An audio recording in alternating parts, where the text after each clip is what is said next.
Good morning, everybody. I'm going to be telling you the story this morning. You remember last week, Dawn was telling us the story from right at the beginning of the Bible about Adam and Eve.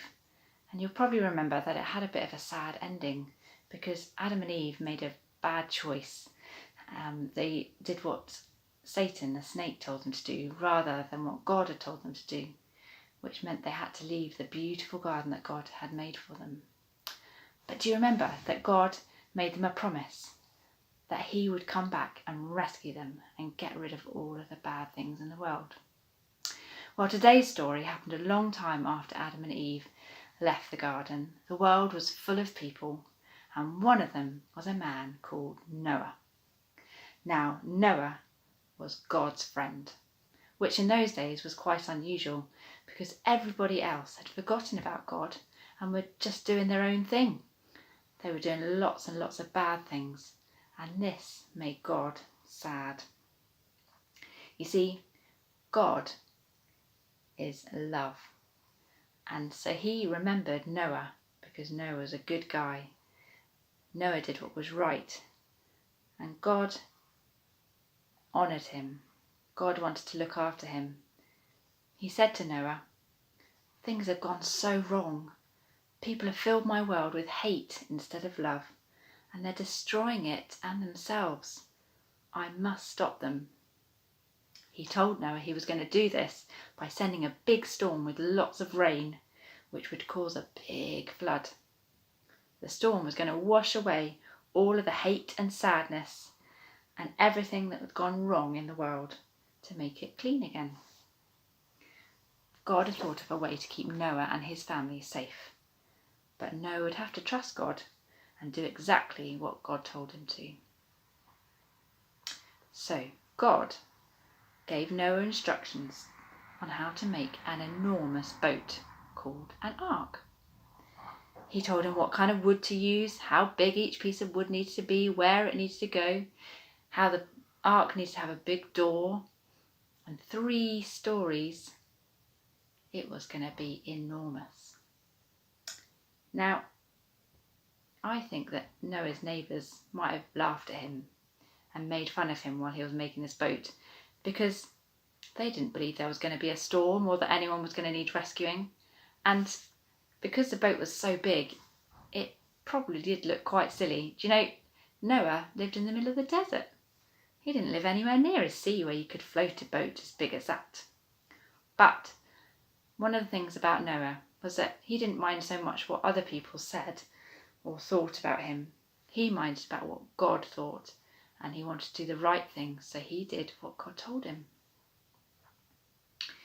So, a pretty big part of the story is the fact that Noah had to get all the animals. Remember that God created all the animals. He didn't want them to be hurt. So he asked Noah to get 2 of every kind of living creature. So, a male and a female of every single living thing that God had made. The big animals, the small animals, the teeny weeny animals, the ones that slither along the ground, the ones that swim, the ones that jump, the ones that run, all of them. Noah had to find 2 of each of them to put them safe on the ark. Now, when all of this was ready, and Noah and his family and all the animals were safe inside the ark, God shut the door. Then the rain started. And did it rain? It rained and rained and rained and rained for 40 days and 40 nights. Now, I know it rains a lot in this country, but I don't think it's ever rained non-stop for so long and so hard. Soon, it seemed like there was water everywhere.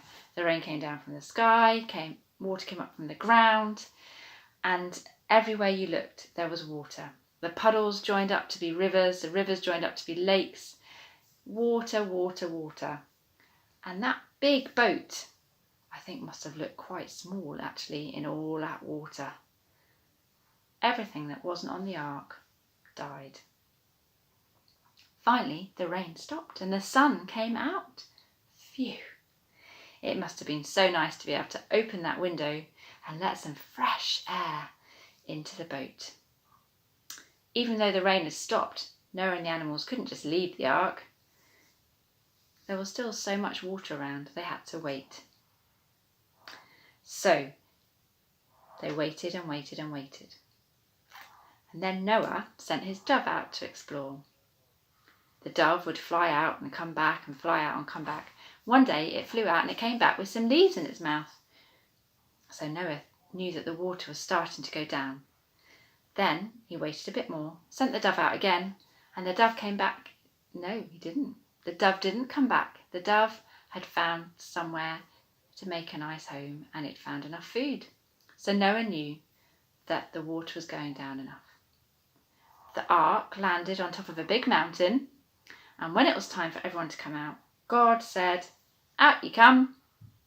What a happy day it must have been to be free, to be out of the ark. But do you know what? I wonder how they felt about leaving the ark. After all, it had been their home for nearly a year. I guess they'd been in a kind of lockdown inside the ark, not being able to go out and see their friends or go to school and do the things they normally did. I wonder if when they were finally allowed free out of the ark, maybe they felt a bit uncertain. Maybe they were a little bit nervous about what it might be like. Maybe that's a bit how some of us feel at the moment. Maybe starting to go to school again. Anyway, back to what the Bible said actually did happen. Once they were out of the ark, the first thing Noah did was to thank God for rescuing them, just like he'd said he would. When God saw that Noah had done this, he made a promise, a special promise that we call a covenant with Noah, to promise that he would never, ever, ever send a flood like that on earth again to destroy it. And he put a special sign in the sky to show everybody that he'd made this promise. He put a rainbow in the sky. Now, there's been a lot of rainbows out and about recently, hasn't there? Maybe you've made a rainbow. Maybe you've got a rainbow up in your window at home. Well, when we see a rainbow, we can remember God's promise and how he kept his promise and how he loves us. Maybe you could say a prayer every time you see a window with a rainbow in it to thank God that he loves us. Wow, wasn't Noah amazing?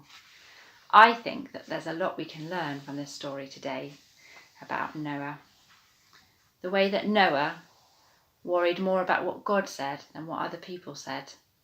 The way he did what God wanted him to do, even when other people laughed at him or it seemed like a really strange thing that he was doing.